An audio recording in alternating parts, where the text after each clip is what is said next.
Max, एक चालाक छात्र, अपने शिक्षक के जादुई, कभी खत्म न होने वाले पेंसिल को चुरा लेता है।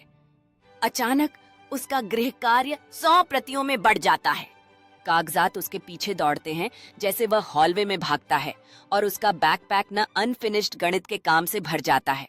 कक्षा का हैमस्टर छोटे लाल पेन के साथ ग्रेडिंग करता है जैसे कि वह पूरी तरह से गंभीर है, और मैक्स अपनी शिक्षिका के सामने खड़ा होकर जादुई पेंसिल लौटाने के लिए तैयार है।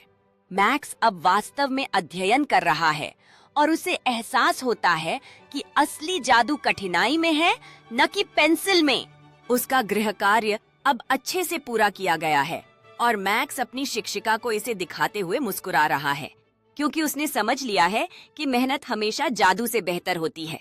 मैक्स और उसके सहपाठी अब आपस में हंसते हुए उस अराजकता के बारे में बात कर रहे हैं, और मैक्स अपने नए सीखे हुए ज्ञान का उपयोग करते हुए एक सहपाठी की मदद कर रहा है।